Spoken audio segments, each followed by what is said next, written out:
당신의 마음이 머무는 다정한 쉼터, 다정마루입니다. 조상님이 우는 날, 당신은 뭘 하고 계십니까? 여러분, 혹시 이런 경험 있으신가요?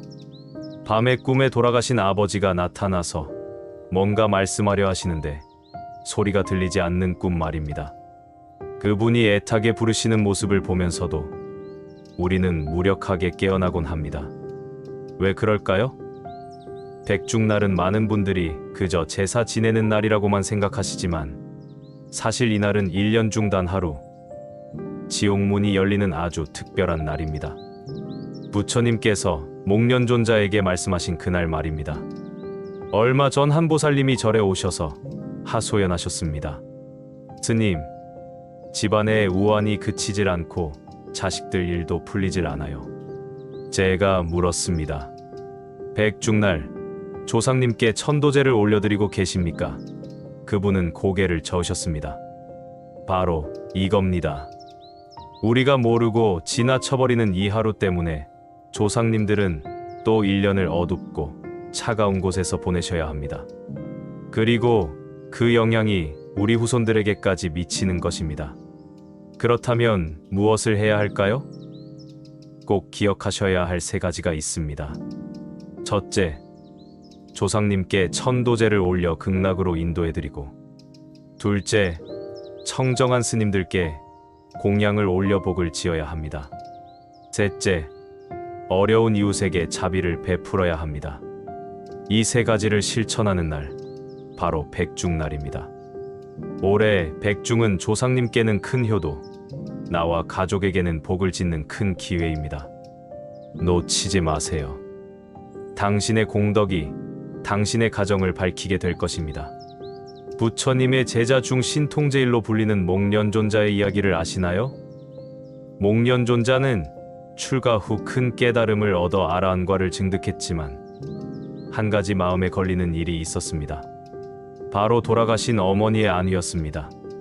진통력으로 어머니를 찾아보니 어머니는 아귀도에 떨어져 극심한 고통을 받고 있었습니다.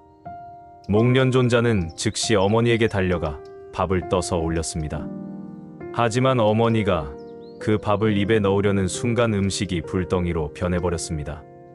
아무리 신통력이 뛰어난 목련존자라도 홀로의 힘으로는 어머니를 구할 수 없었습니다. 목련존자는 부처님께 달려가 눈물을 흘리며 간청했습니다.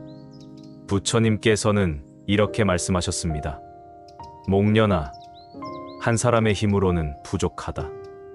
많은 스님들이 모여 함께 기도하고 공양을 올릴 때 그 공덕으로 너의 어머니를 구할 수 있을 것이다.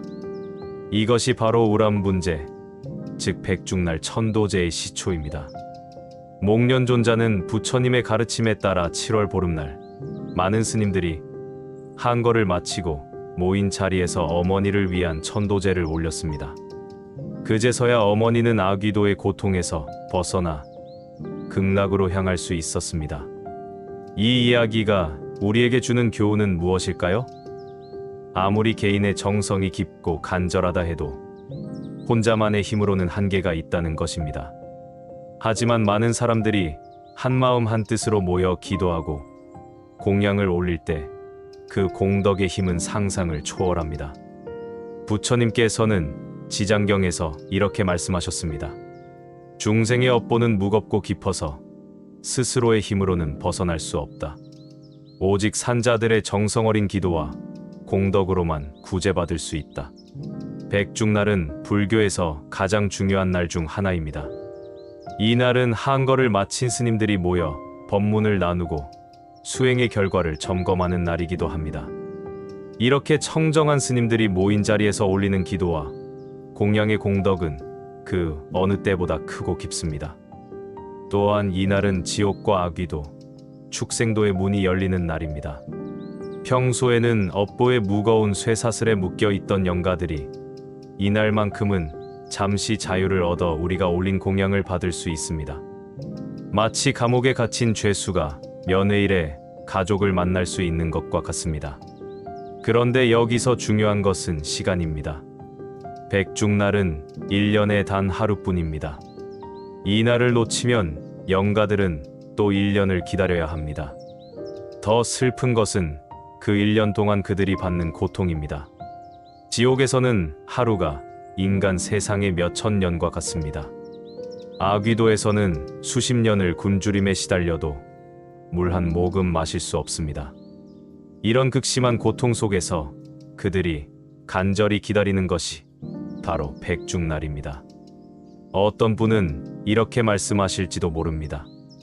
우리 조상님들은 좋은 곳에 가셨을 텐데 왜 천도제를 올려야 하나요?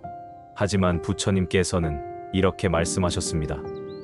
선업을 많이 쌓은 이도 죽음 앞에서는 마음이 어두워질 수 있고 평생 착하게 살았던 이도 임종시 한순간의 어리석음으로 고통받을 수 있다. 실제로 많은 분들이 꿈에서 조상님들을 뵙곤 합니다. 때로는 춥고 배고프다고 하소연하시고 때로는 갈 곳이 없다고 눈물을 흘리십니다. 이런 꿈들을 단순히 착각이라고 넘겨버려서는 안 됩니다. 조상님들의 간절한 부르심일 수 있습니다. 한 보살님은 이런 이야기를 들려주셨습니다. 어머니가 돌아가신 후 계속 꿈에 나타나 추워, 너무 추워라고 하셨답니다. 처음에는 대수롭지 않게 여겼는데 어느 날 절에서 백중날 천도제에 대한 법문을 듣고 급히 어머니를 위한 천도제를 올렸습니다. 그 이후로는 어머니가 꿈에 나타나지 않으셨고 마지막에 꿈에서 보신 어머니의 얼굴은 매우 편안하고 밝았다고 합니다. 또 다른 보살님은 아버지가 꿈에 나타나 배가 고프다, 먹을 것을 좀 달라고 하셨다고 합니다.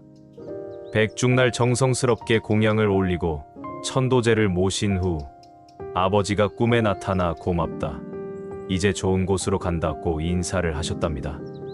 이런 일들이 모두 우연일까요? 결코 그렇지 않습니다. 조상님들은 우리가 생각하는 것보다 훨씬 가까이에 계시면서 우리의 정성을 기다리고 계십니다. 부처님께서는 우람분경에서 백중날에 실천해야 할 3가지 공덕을 말씀하셨습니다. 첫째는 조상 공양입니다. 조상님들을 위한 천도제를 올리고 정성스럽게 음식을 준비하여 공양을 올리는 것입니다. 이때 중요한 것은 마음가짐입니다. 형식적으로 하는 것이 아니라 진심으로 조상님들의 안위를 걱정하고 극락왕생을 발언하는 마음으로 해야 합니다. 조상 공양을 올릴 때는 조상님들이 생전에 좋아하셨던 음식을 준비하는 것이 좋습니다. 하지만 무엇보다 중요한 것은 깨끗하고 정성스럽게 준비하는 것입니다. 술이나 고기류는 피하고 깨끗한 채소와 과일, 그리고 정성스럽게 지은 밥을 올리는 것이 좋습니다. 둘째는 승가 공양입니다. 청정한 스님들께 공양을 올리는 것입니다. 스님들은 출가하여 청정한 수행을 하시는 분들이므로 스님들께 공양을 올리는 공덕은 매우 큽니다. 특히 백중날에는 한거를 마친 스님들이 모여 계시므로 이때 올리는 공양의 공덕은 더욱 큽니다. 승가 공양을 할 때는 스님들께서 필요로 하시는 것들을 준비하는 것이 좋습니다. 의복, 음식, 침구, 의약품 등을 정성스럽게 준비하여 올리면 됩니다. 하지만 무엇보다 중요한 것은 스님들의 수행을 돕는다는 마음으로 공양을 올리는 것입니다. 셋째는 자비 공양입니다. 어려운 이웃들에게 자비를 베푸는 것입니다. 가난한 이들에게 음식을 나누어 주고 병든 이들을 돌보며 외로운 이들을 위로하는 것입니다. 이렇게 베푸는 자비의 공덕은 조상님들에게까지 전해집니다. 자비 공양을 실천할 때는 물질적인 도움뿐만 아니라 정신적인 위로도 함께 해야 합니다. 외로운 노인분들을 찾아뵙고 안부를 묻고 어려운 이웃들의 이야기를 들어주는 것도 큰 자비입니다. 부처님께서는 부모운중경에서 이렇게 말씀하셨습니다. 부모의 은혜는 하늘보다 높고 바다보다 깊다. 설령 왼쪽 어깨에 아버지를 업고 오른쪽 어깨에 어머니를 업고 온 세상을 돌아다니며 공양한다 해도 그 은혜를 다 갚을 수 없다. 그렇다면 진정한 효도란 무엇일까요? 부처님께서는 계속해서 말씀하셨습니다. 부모가 살아계실 때는 잘 봉양하고 돌아가신 후에는 올바른 법으로 그 영혼을 천도하는 것이 진정한 효도다. 많은 분들이 부모님이 살아계실 때는 바쁘다는 핑계로 제대로 모시지 못하다가 돌아가신 후에야 후회하며 눈물을 흘립니다. 하지만 부처님께서는 죽은 후에도 효도할 수 있는 길을 열어주셨습니다. 바로 천도제와 공덕회양입니다. 부모님이 이미 돌아가셨다고 해서 효도의 길이 끝나는 것이 아닙니다. 오히려 더 깊고 넓은 효도의 길이 시작되는 것입니다. 백중날 천도제를 올리고 평소에도 꾸준히 공덕을 쌓아 회양하는 것이 진정한 효도입니다. 천도제의 효험에 대한 이야기들은 무수히 많습니다. 어떤 분은 아버지를 위해 천도제를 올린 후 막혔던 사업이 풀렸고, 어떤 분은 어머니를 위한 천도제 후 아픈 몸이 나았다고 합니다. 또 어떤 분은 조상님들을 위한 천도제를 올린 후 자녀들의 학업과 취업이 순조롭게 풀렸다고 증언합니다. 이런 일들이 모두 우연의 일치일까요? 결코 그렇지 않습니다. 부처님께서는 분명히 말씀하셨습니다. 조상을 공경하고 천도하는 이에게는 복이 따르고 자손대대로 그 복이 이어진다. 한 보살님의 이야기입니다. 그분은 30년 넘게 사업을 하면서 크고 작은 시련들을 겪어왔습니다. 특히 몇 년 전에는 거래처의 부도로 인해 거의 파산 직전까지 내몰렸었습니다. 그때 어떤 스님의 권유로 조상님들을 위한 천도제를 정성스럽게 올렸습니다. 그 후 신기한 일들이 연속으로 일어났습니다. 먼저 오래된 채권이 뜻밖의 회수되었고, 새로운 거래처가 나타나 큰 계약을 체결할 수 있었습니다. 무엇보다 그동안 가족들 간에 있던 불화가 해소되고 집안에 화목함이 찾아왔습니다. 그분은 지금도 매년 백중날을 빼먹지 않고 조상님들을 위한 천도제를 올리고 있습니다. 그리고 이렇게 말씀하십니다. 조상님들의 가호가 얼마나 큰지 몸소 체험했습니다. 이제는 단순히 복을 받기 위해서가 아니라 조상님들께 감사하고 효도하는 마음으로 천도제를 올립니다. 백중날 천도제를 준비할 때는 몇 가지 주의할 점이 있습니다. 먼저 마음가짐이 중요합니다. 형식적으로 하는 것이 아니라 진심으로 조상님들의 안위를 걱정하고 극락왕생을 발언하는 마음으로 해야 합니다. 또한 자신과 가족의 복만을 빌 것이 아니라 모든 중생들의 고통이 덜어지기를 발언하는 자비심을 가져야 합니다. 공약물을 준비할 때는 정성을 다해야 합니다. 비싸고 좋은 것을 준비하는 것도 중요하지만 무엇보다 깨끗하고 정성스럽게 준비하는 것이 더 중요합니다. 조상님들이 생전에 좋아하셨던 음식을 준비하되 술이나 고기류는 피하는 것이 좋습니다. 천도제를 올릴 때는 조상님들의 이름을 정확히 기록해야 합니다. 돌아가신 분들의 성함과 생년월일, 돌아가신 날짜 등을 정확히 적어서 스님께 전해드려야 합니다. 만약 정확한 정보를 모른다면 알고 있는 범위 내에서라도 정성스럽게 기록하면 됩니다. 천도제 당일에는 절에 직접 와서 참석하는 것이 좋습니다. 부득이한 사정으로 참석할 수 없다면 미리 스님께 말씀드려서 대신 올려드릴 수 있습니다. 하지만 가능한 한 직접 참석하여 조상님들을 위해 정성스럽게 기도하는 것이 더 좋습니다. 부처님께서 남기신 여러 명언들을 통해 백중날의 깊은 의미를 살펴볼 수 있습니다. 모든 중생은 다 부처가 될 수 있는 본성을 가지고 있다. 다만 업장이 두터워 그 본성을 보지 못할 뿐이다. 이 말씀은 지옥에 떨어진 영가들도 본래는 부처님과 같은 청정한 본성을 가지고 있다는 뜻입니다. 다만 생전에 지은 업장 때문에 고통받고 있을 뿐입니다. 백중날 천도제는 바로 이런 업장을 소멸시켜 그들의 본성을 드러내는 것입니다. 한 사람이 도를 얻으면 구족이 모두 천도한다.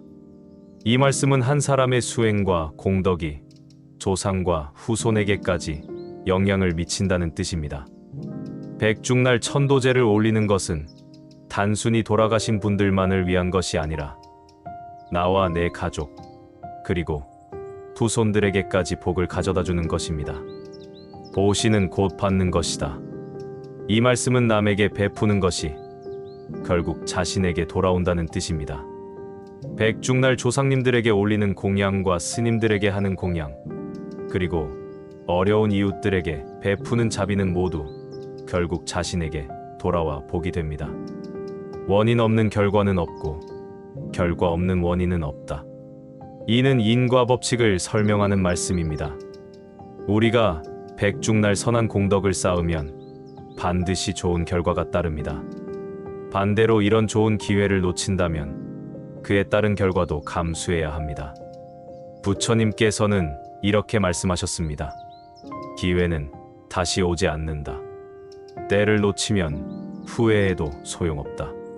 백중날이 바로 그런 날입니다. 1년에 단 하루뿐인 이 소중한 기회를 놓치면 조상님들은 또 1년을 기다려야 합니다. 어떤 분은 이렇게 말씀하실지도 모릅니다. 내년에 하면 되지 않나요?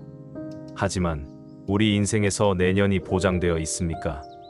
또한 조상님들이 지금 당장 고통받고 계시는데 그 고통을 1년 더 연장시키는 것이 옳은 일일까요? 실제로 어떤 보살님은 이런 이야기를 들려주셨습니다. 작년 백중날에 바빠서 천도제를 올리지 못했는데 그 후 1년 동안 집안에 크고 작은 일들이 계속 일어났답니다.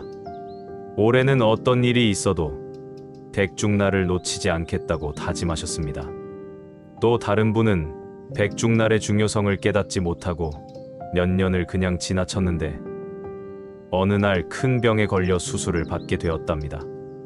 그때서야 조상님들의 가호가 얼마나 중요한지 깨달았고 회복된 후부터는 매년 빠짐없이 백중날 천도제를 올리고 있다고 합니다. 이런 일들이 모두 우연일까요? 부처님께서는 분명히 말씀하셨습니다. 조상을 공경하는 이에게는 복이 따르고 조상을 등한시하는 이에게는 가가 따른다. 백중날 천도제를 올렸다고 해서 모든 것이 끝나는 것은 아닙니다. 부처님께서는 이렇게 말씀하셨습니다. 한 번의 공덕보다는 꾸준한 공덕이 더 크다. 백중날 이후에도 꾸준히 할 수 있는 일들이 있습니다. 먼저 매달 초하루와 보름에 조상님들을 위한 기도를 올리는 것입니다. 또한 평소에 선한 일을 할 때마다 그 공덕을 조상님들에게 해양하는 것입니다.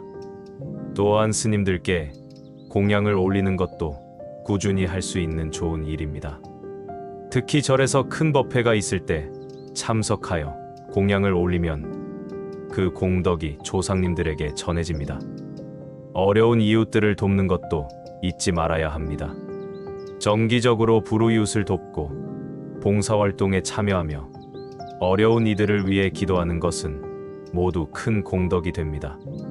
무엇보다 중요한 것은 부처님의 가르침을 따라 올바른 삶을 사는 것입니다. 거짓말하지 않고 남을 해치지 않으며 탐욕과 성냄을 버리고 자비로운 마음으로 사는 것입니다. 이런 삶 자체가 조상님들께 드리는 가장 큰 공양입니다. 백중날은 단순히 조상님들을 위한 날이 아닙니다. 우리 자신을 돌아보고 가족의 소중함을 깨닫고 모든 중생들의 고통을 함께 나누는 날입니다. 이 날을 통해 우리는 더욱 성숙한 불자가 되고 더욱 자비로운 인간이 될 수 있습니다. 부처님께서는 이렇게 말씀하셨습니다. 모든 중생이 고통에서 벗어나 행복해지기를 바라는 마음, 이것이 바로 보살의 마음이다.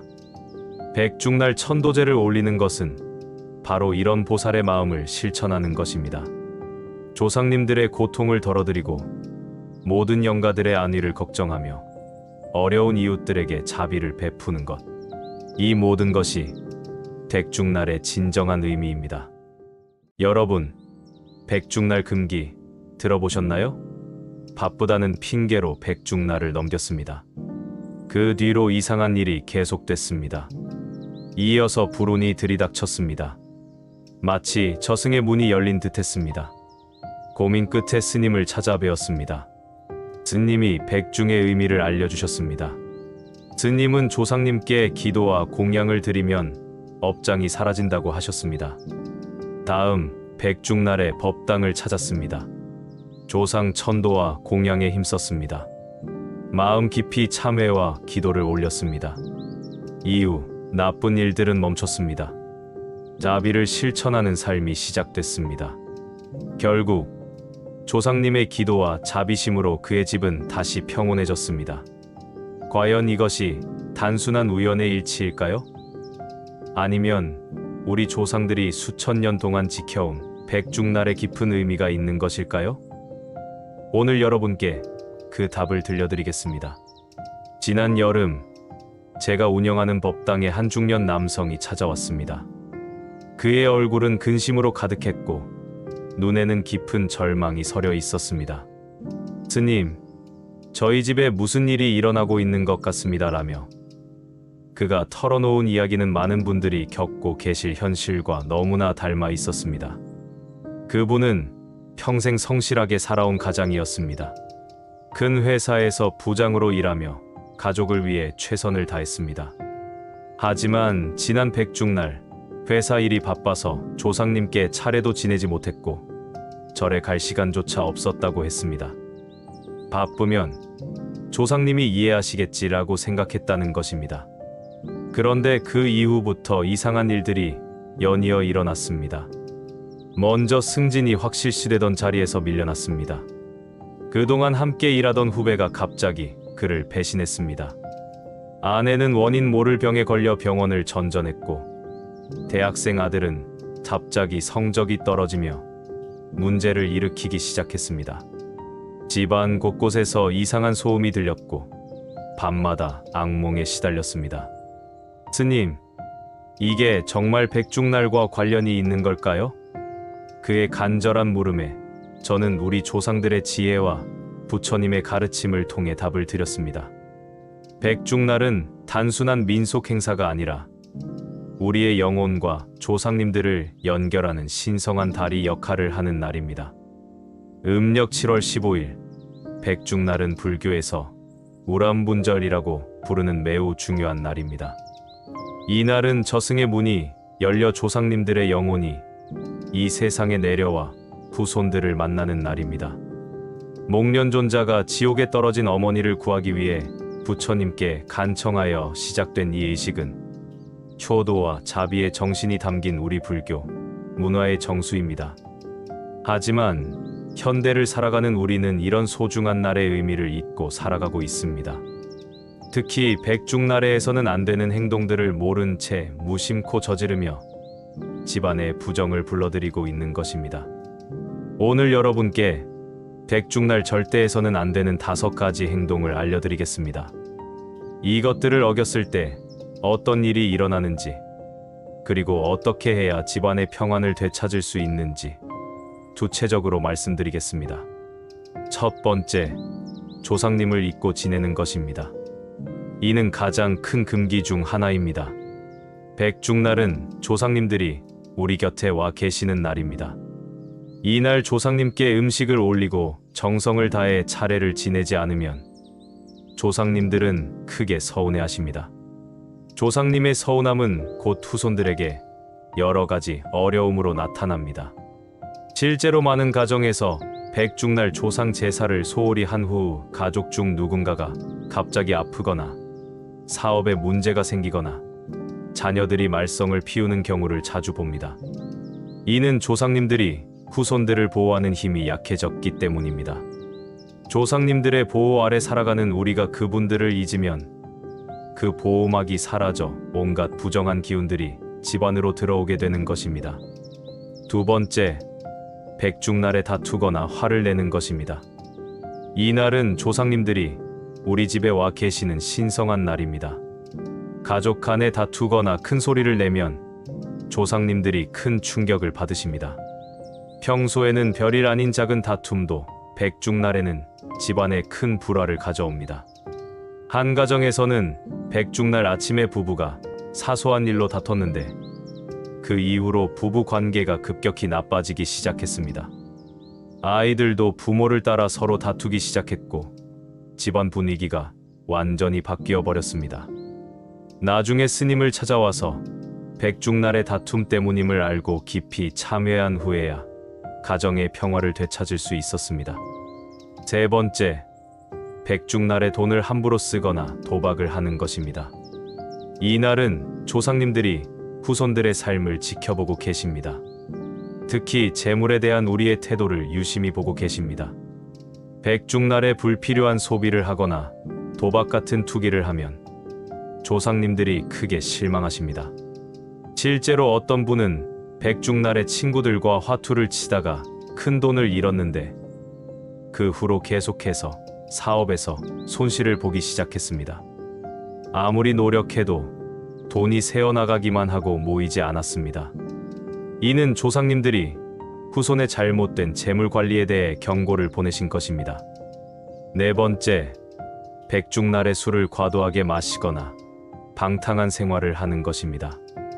이날은 몸과 마음을 깨끗하게 하여 조상님들을 맞이해야 하는 날입니다. 술에 취해 정신을 잃거나 바르지 못한 행동을 하면 조상님들이 부끄러워하시며 그 집을 떠나가십니다. 한 청년은 백중날 밤에 친구들과 술을 마시며 밤새 소란을 피웠습니다. 그 후로 그의 인생이 꼬이기 시작했습니다. 직장에서 문제가 생겨 그만두게 되었고 연인과도 헤어지게 되었습니다. 건강도 나빠져서 여러 병원을 다녀야 했습니다. 나중에 어머니의 권유로 절에 와서 참회하고 올바른 삶을 살기로 다짐한 후에야 모든 것이 좋아지기 시작했습니다. 다섯 번째, 백중날에 남을 해치거나 악한 마음을 품는 것입니다. 이날은 특히 자비와 선행의 마음을 가져야 하는 날입니다. 누군가를 미워하거나 해치려는 마음을 품으면 그 악한 기운이 몇 배로 증폭되어 자신에게 돌아옵니다.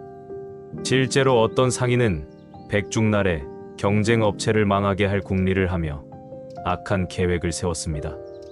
그런데 오히려 자신의 사업이 망하기 시작했고 가족들까지 병에 걸리게 되었습니다. 이는 백중날의 신성한 기운이 악한 마음을 정화시키려 하면서 일어난 일입니다. 그렇다면 백중날에 이런 금기를 어겼을 때 어떻게 해야 할까요? 가장 중요한 것은 진심 어린 참회입니다. 부처님과 조상님들께 깊이 사죄하고 다시는 그런 잘못을 반복하지 않겠다는 다짐을 해야 합니다. 구체적으로는 절에 가서 조상 천도제를 올리고 108배를 하며 참회하는 것이 좋습니다. 또한 평소보다 더 많은 보시와 선행을 실천하여 공덕을 쌓아야 합니다. 가난한 이웃을 도우고 불우한 사람들을 위해 기도하며 자비로운 마음으로 살아가는 것이 중요합니다. 아울러 집안을 깨끗하게 정리하고 조상님들의 사진이나 위패를 정성스럽게 모셔야 합니다. 매일 아침 저녁으로 향을 피우고 정성스럽게 기도하며 조상님들께 감사의 마음을 표현해야 합니다. 특히 음식 공양에 정성을 다해야 합니다. 조상님들이 좋아하셨던 음식을 정성스럽게 준비하여 올리고 깨끗한 물과 차를 항상 올려두어야 합니다. 이때 중요한 것은 음식의 화려함이 아니라 정성과 마음가짐입니다. 또한 경전을 읽고 염불하는 것도 큰 도움이 됩니다. 특히 지장경을 읽으며 조상님들의 천도를 위해 기도하면 조상님들이 좋은 곳으로 가실 수 있도록 도울 수 있습니다. 매일 일정한 시간에 경전을 읽고 염불하는 습관을 만들어 지속적으로 실천하는 것이 중요합니다. 처음에 말씀드린 그 중년 남성의 이야기로 다시 돌아가 보겠습니다. 그분은 제가 알려드린 방법대로 정성을 다해 참회하고 조상님께 천도제를 올렸습니다. 또한 평소 생활을 완전히 바꾸어 매일 아침 저녁으로 조상님께 인사드리고 이웃을 도우며 선행을 실천했습니다. 놀랍게도 한 달 후부터 상황이 조금씩 좋아지기 시작했습니다. 직장에서 새로운 기회가 생겼고 아내의 병도 회복되기 시작했습니다. 아들도 다시 공부에 집중하며 성적이 올라갔습니다. 집안의 이상한 소음도 사라지고 밤에도 편안하게 잠을 잘 수 있게 되었습니다. 6개월 후 그분은 다시 저를 찾아왔습니다. 이번에는 환한 미소를 지으며 감사의 인사를 전했습니다.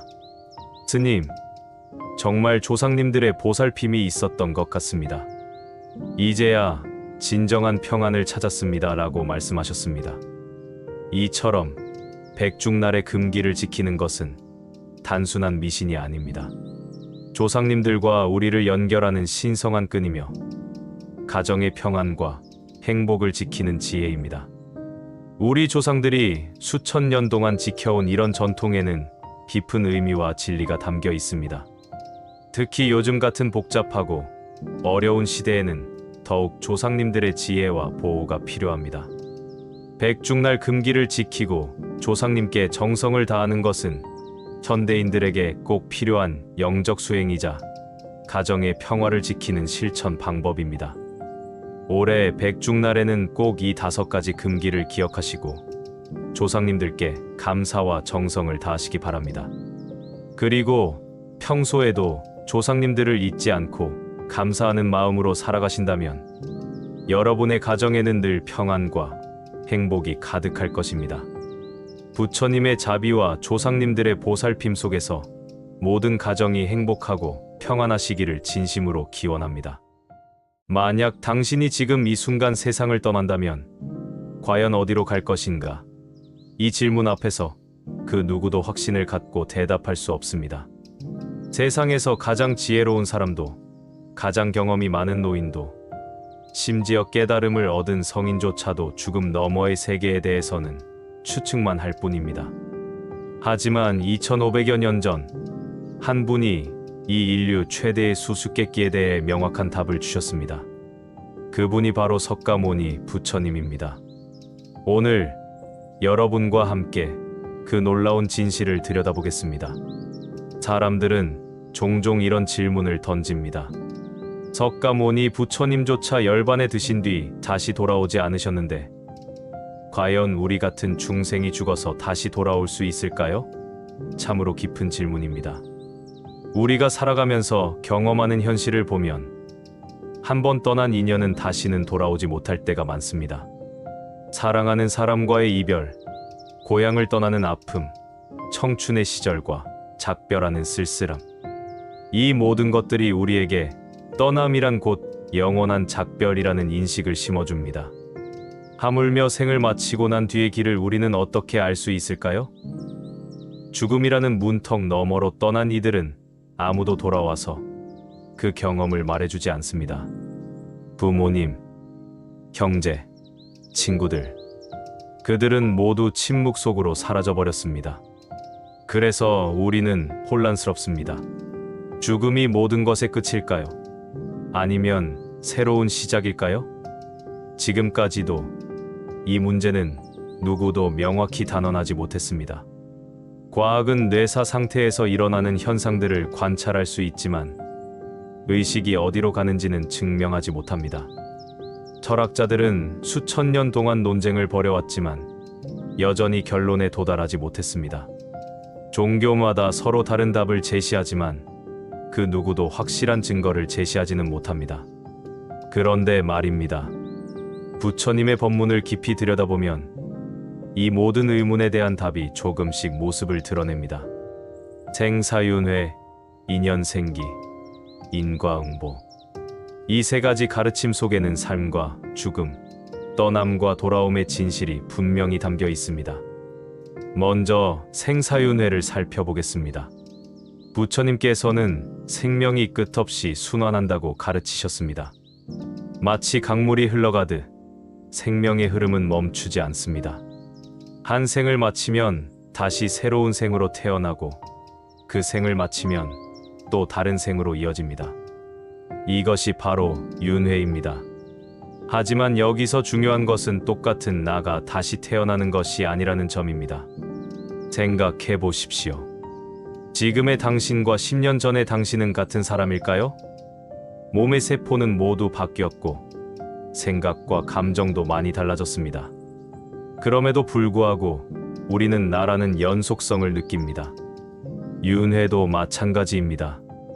완전히 같은 존재가 되돌아오는 것이 아니라 업이라는 연결고리를 통해 새로운 생명으로 이어지는 것입니다. 그렇다면 무엇이 다음 생을 결정할까요? 바로 우리가 이 생에서 지은 업, 즉 행동과 마음의 결과입니다. 부처님께서 가르치신 인과응보의 법칙에 따르면 선한 행동은 선한 결과를, 악한 행동은 악한 결과를 낳습니다. 이것은 단순히 도덕적 교훈이 아니라 우주의 법칙입니다. 씨앗을 심으면 그에 따른 열매가 맺히듯 우리의 모든 행동과 마음씀씀이는 반드시 그에 상응하는 결과를 가져옵니다. 젊은 시절 치열하게 살아온 분들이라면 이런 경험이 있을 것입니다. 젊어서는 몰랐지만 나이가 들면서 과거의 행동들이 현재의 삶에 어떤 영향을 미쳤는지 깨닫게 되는 순간들 말입니다. 성실히 일한 것이 지금의 안정을 가져다 주었고, 남을 도왔던 마음 씀씀이가 지금의 좋은 인연들을 만들어 주었습니다. 반대로 잘못된 선택들이 지금까지도 아픔으로 남아있기도 합니다. 이것이 바로 인과응보입니다. 그런데 모든 업이 이 생에서 결실을 맺는 것은 아닙니다. 어떤 업은 다음 생에, 어떤 업은 그 다음 생에 결과를 나타냅니다. 마치 농사를 지을 때 어떤 작물은 그해에 수확하지만 어떤 나무는 몇 년 후에야 열매를 맺는 것과 같습니다. 그래서 때로는 선한 사람이 고통받고 악한 사람이 잘 사는 것처럼 보이기도 합니다. 하지만 부처님의 가르침에 따르면 모든 업은 반드시 그에 상응하는 결과를 가져옵니다. 이제 인연생기를 살펴보겠습니다. 부처님께서는 모든 존재와 현상이 서로 연결되어 있다고 가르치셨습니다. 이것이 있으므로 저것이 있고 이것이 없으므로 저것이 없다는 연기법의 핵심입니다. 우리의 생도 마찬가지입니다. 혼자 존재하는 것이 아니라 무수한 인연들이 얽혀서 만들어진 것입니다. 부모님이 만나지 않았다면 나는 존재하지 않았을 것입니다. 그분들을 만나게 해준 또 다른 인연들, 그리고 그 인연들을 가능하게 한 수많은 조건들. 이렇게 거슬러 올라가면 온 우주가 나의 존재를 위해 협력하고 있다는 것을 알 수 있습니다. 이것이 바로 인연생기입니다. 죽음도 마찬가지입니다. 죽음은 모든 인연의 끝이 아니라 새로운 인연의 시작입니다. 이 생에서 맺은 인연들은 다음 생에서 다른 형태로 다시 만나게 됩니다. 때로는 가족으로, 때로는 친구로, 때로는 스승과 제자로. 형태는 바뀌지만 인연의 끈은 이어집니다. 많은 분들이 이런 경험을 하셨을 것입니다. 처음 만나는 사람인데도 묘하게 친근감을 느끼거나 어떤 장소에 가면 이상하게 그리운 마음이 드는 것 말입니다. 부처님의 가르침으로 보면 이런 것들은 모두 전생의 인연이 현재에 나타나는 것입니다. 우연처럼 보이는 만남들도 사실은 깊은 인연이 만들어낸 피연입니다. 그렇다면 부처님은 왜 다시 돌아오지 않으셨을까요? 이 질문에 대한 답은 깨달음의 본질을 이해할 때 명확해집니다. 부처님께서는 완전한 깨달음을 얻으심으로써 윤회의 굴레에서 벗어나셨습니다. 더 이상 업에 이끌려 태어날 필요가 없어지신 것입니다. 이것이 바로 열반입니다. 하지만 부처님께서 완전히 사라지신 것은 아닙니다. 부처님의 가르침, 즉 법은 여전히 우리와 함께 있습니다. 그 가르침을 통해 부처님은 지금도 우리를 이끌고 계십니다. 또한 부처님께서는 수많은 화신을 통해 중생들을 구제하고 계십니다. 때로는 스승으로, 때로는 친구로, 때로는 우리가 전혀 예상하지 못한 모습으로 나타나셔서 우리를 도와주십니다. 그러면 우리는 어떻게 해야 할까요? 죽음 이후의 길을 확신할 수 없다면 어떻게 살아가야 할까요? 부처님의 가르침은 여기서 놀라운 지혜를 보여줍니다. 결국 중요한 것은 죽음 이후를 억지로 밝히려 애쓰기보다 지금 이 순간을 어떻게 살아갈지에 있다는 것입니다. 지금 이 순간 우리가 할 수 있는 최선은 무엇일까요? 첫째, 맑은 마음을 지키는 것입니다. 탐욕과 성냄과 어리석음을 버리고 자비와 지혜로 마음을 채우는 것입니다. 둘째, 선한 인연을 짓는 것입니다. 남을 도우며 생명을 소중히 여기며 진실한 말과 행동으로 세상에 도움이 되는 것입니다. 셋째, 남은 삶을 정성스럽게 살아가는 것입니다. 매 순간을 소중히 여기고 주어진 역할을 성실히 해내는 것입니다. 이렇게 살아간다면 죽음 너머의 길도 스스로 밝혀질 것입니다. 선한 업을 쌓은 사람은 선한 곳으로 가고 지혜를 닦은 사람은 더 높은 깨달음을 얻게 됩니다. 이것이 부처님께서 가르쳐 주신 생사의 진실입니다. 많은 분들이 나이가 들면서 죽음에 대해 생각하게 됩니다. 특히 주변의 친구들이 하나둘 세상을 떠나는 것을 보면서 자신의 죽음도 멀지 않았다는 것을 실감하게 됩니다. 하지만 두려워할 필요는 없습니다. 지금까지 선하게 살아오신 분들이라면 그 선한 업력이 반드시 좋은 결과를 가져다 줄 것입니다. 중요한 것은 마지막 순간까지 좋은 마음을 유지하는 것입니다. 원망이나 후회보다는 감사와 용서의 마음을 갖는 것입니다. 자신이 살아온 삶을 긍정적으로 바라보고 남은 시간을 의미 있게 보내는 것입니다. 이런 마음가짐이 죽음의 순간에도 우리를 지켜주고 다음 생으로 가는 길을 밝혀줄 것입니다. 부처님의 가르침에 따르면 죽음은 끝이 아니라 변화입니다. 마치 옷을 갈아입듯이 낡은 몸을 벗고 새로운 몸을 입는 것입니다. 그 과정에서 우리의 의식은 계속 이어집니다. 나라서 죽음을 두려워하기보다는 더 나은 다음 생을 위해 지금 이 순간을 잘 살아가는 것이 중요합니다. 결론적으로 부처님께서 전하신 생사윤회의 진실은 이렇습니다. 생명은 끝없이 이어지고 우리의 행동과 마음 씀씀이는 반드시 그에 상응하는 결과를 가져옵니다. 죽음 너머의 길은 우리가 지금 어떻게 사는지에 달려 있습니다. 맑은 마음으로 선한 인연을 지으며 정성스럽게 살아간다면 죽음도 두렵지 않을 것입니다. 오히려 새로운 시작으로 맞이할 수 있을 것입니다. 이것이 바로 부처님께서 우리에게 전해주신 가장 큰 위안이자 희망입니다. 죽음은 모든 것의 끝이 아니라 더 나은 삶으로 가는 문입니다. 그 문을 두려움 없이 통과하기 위해서는 지금 이 순간을 어떻게 살아가느냐가 중요합니다. 부처님의 가르침을 따라 살아간다면 죽음 너머의 길도 반드시 밝을 것입니다. 나무아미타불 관세음보살. 이런 부처님의 가르침이 도움이 되셨다면 구독과 좋아요, 알림 설정까지 눌러주세요.